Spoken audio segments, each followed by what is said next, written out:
Hello everyone, and welcome back to Jesse Hecht Creative. Today we're going over every movie I've ever seen ever, ranked from worst to best. Before we begin, leave a like, hit subscribe, and comment below your favorite figure in this review. It really helps out the channel. Now let's get to it. Okay, so I may have to redo a lot of files for this and actually do like single year by year things. Oh, Purple Knuckles is gonna be great. I can't wait for him. Alright, back to film. American Tail 5 Goes West. There's like a spider in this movie that has a mech, and Jimmy Stewart plays a dog, and it's basically Old West stuff that would be pretty awesome. Dom DeLuise returns. I don't remember much about this movie other than that there's a Wild West thing, and I'm not sure why Wild West stuff is popping up in the early 90s, but whatever. It's always a genre that'll show up. I think I'm kind of getting sick of Wild West stuff because I've been watching Westerns for the past 5 years with my dad, and it kind of taking a toll on me to the point where now we're watching Star Trek, and oh my god, that show is awesome. I love Star Trek. It's an amazing show, incredibly well written, original series Star Trek in production order. By the way, that's a good caveat for that. But yeah, great movie, great show, good movie. Oh, All Dogs Go to Heaven. Did I put the sequel on here? Wait a minute, is the sequel on here? Everyone's waiting for All Dogs 3. We all are. I'm still waiting for Pebble and the Penguin too. I love Pebble and the Penguin a lot. It's my only good. It's my only favorite Martin Short role. Yeah. Okay. One sec. All Dogs 2. Roses are red. Violets are blue. All Dogs Go to Heaven 2. Okay. Let's move on to the next movie. Neverending Story 2. I forgot a lot about this movie. I think Falcor's in it, and he's pretty cool. But other than that, not much. I just watched it because one of my friends recommended me the series. It was good, but I don't think it's good as the first one. Gosh, I probably should put it at the bottom. Whatever. Anyways. Mice and Men. The adaptation of the book. This one's really good. I watched this in school. I never really knew the actors back then, but now I do. Malkovich does a great job as is it Lenny? It's Lenny. And then George is Gary Sinise, who does a great job as well. It really fits well with the books, and it was awesome. I just love this one. It was really well done, and my friend memed the ending, which is kind of ruining it, but I like this one a lot. It was a great movie, and I thought it was actually released in 1990, but apparently 1992, so go figure. Hook! I haven't seen this movie in a while. Hook! Yeah, I used to love Captain Hook as a kid. I never watched this one, though, which is weird. I love the animated version, but this movie never really jived with me when I was a kid. I watch a couple clips nowadays, just finding it around on YouTube and stuff. And people are like, oh, this movie's great. It was my childhood. And it was really fun. And I gotta watch this one again. Maybe I'll like it more. Robin did a great job at this one. Dustin Hoffman is a great Hook. What's her name? She played a pirate. Was it Gwyneth Paltrow? Who was it?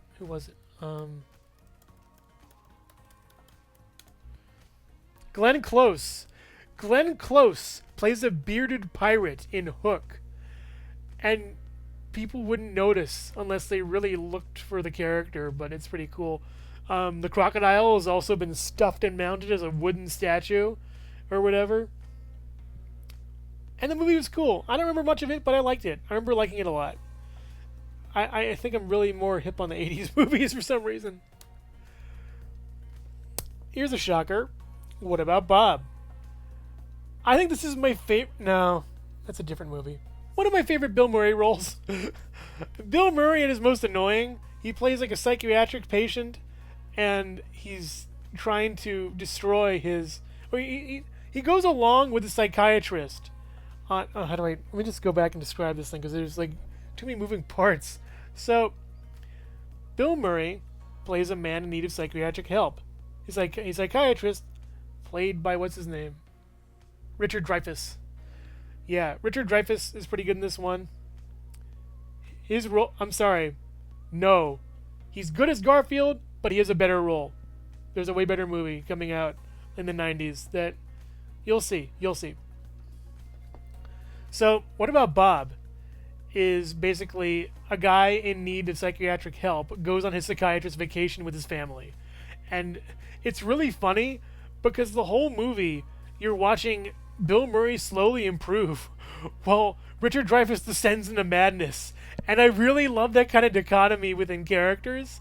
My parents hate this movie. I kind of like it. I have respect for this movie for the fun premise it brings and gives. And I love the poster too. It's really fun. Honestly, I think it's great. It's a strange movie. And the ending is really good. I love the ending. It's weird. But yeah. What About Bob? Hello everyone, and thank you so much for watching so far. Make sure to click like, subscribe, share, leave a comment, and hit the bell icon for more creativity. Now let's get back to it. This is my favorite Harrison Ford role. This is a movie I watched years ago without knowing how much of what it was or what it was really about, but I really latched onto this one for some reason. I loved it. A very hardworking man with a very gruff temper, and he's very curt with people. Oh wait, that's just Harrison Ford. No, but really though, a very, tough, hardworking man is on his lunch break. He's like a not a famous, but he's like very rich.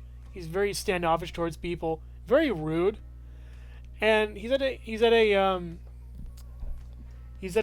a gas station getting like a snack or something on his way to like work or whatever, and some guy comes in wanting to rob the place, and he gets in a scuffle with the guy somehow. I forget.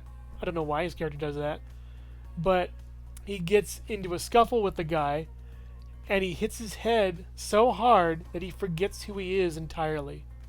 He wakes up in the hospital, has to relearn everything, but at the end of it, he's a better person. And this is a really interesting moral question that kind of is weird, because it's like, you have this person that you know and love.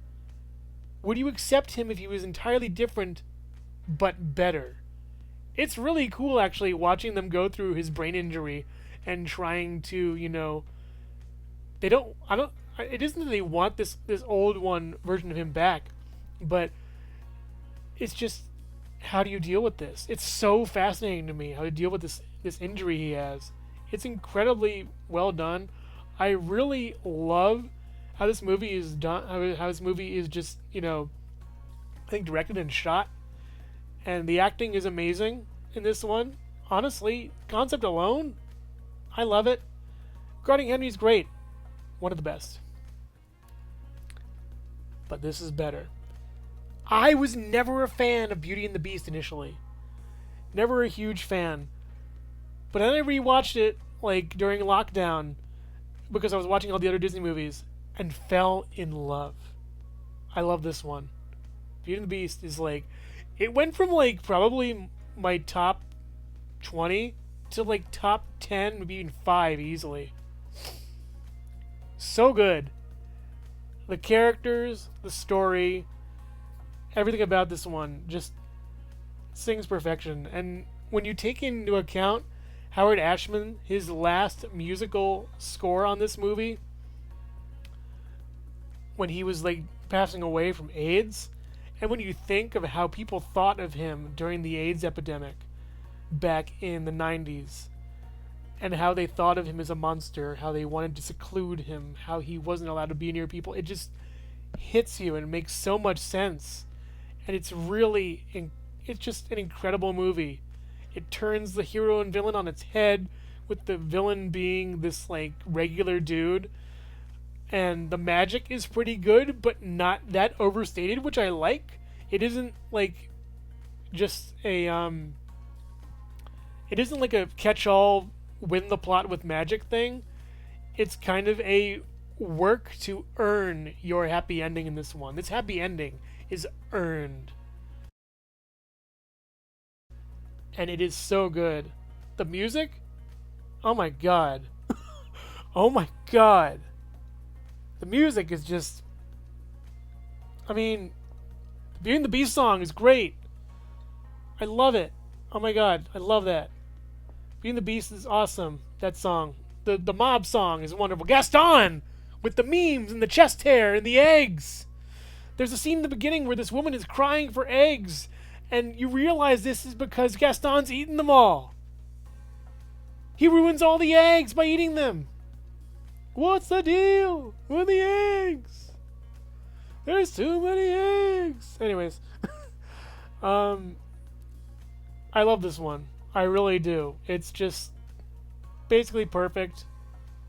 It's really fun. Incredibly well done.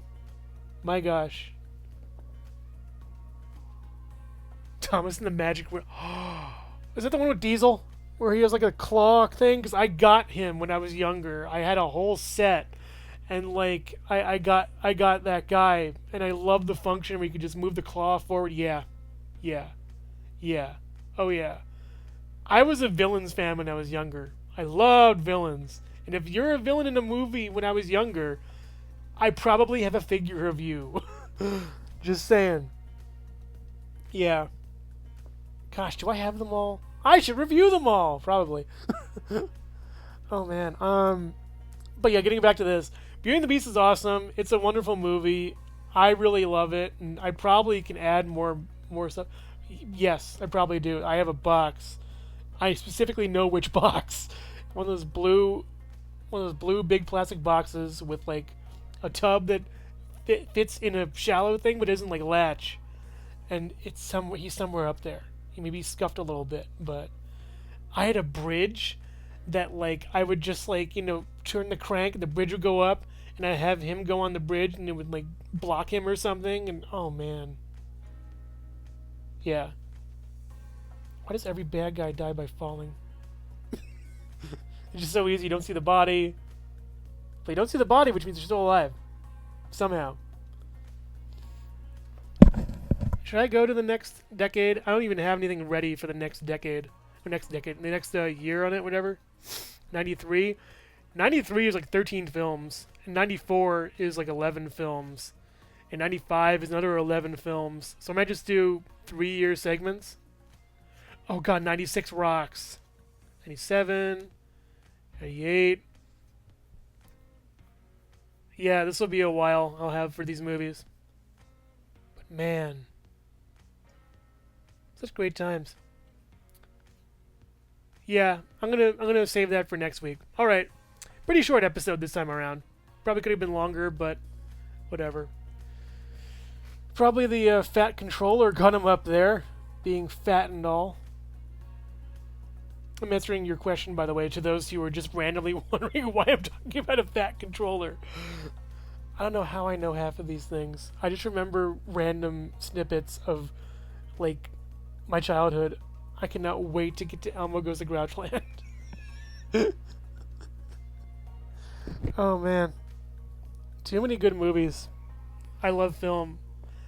I can't believe I made this list 5 years ago and didn't do anything about it. Oh, no way, I heard about that. Yeah, the Lost Pilot of Thomas. Yeah. That's great. Alright, everybody. We're going to just close this out. And thank you all for watching. I hope you enjoyed this, and next week we'll have more movies to come. I'm wondering if I should just do this twice a week. Maybe Monday, Wednesday or something. Let me know in the comments if I should do more of this. I probably should. I wouldn't mind. I'll see you all around. Take care. Thanks for watching, everybody. Bye-bye! Thank you so much for watching Jesse Hecht Creative. Make sure to click like, subscribe, share, and leave a comment. You can also visit us at jessehechtcreative.com for more reviews like this one. Thank you so much for watching, and keep being creative. Stay tuned.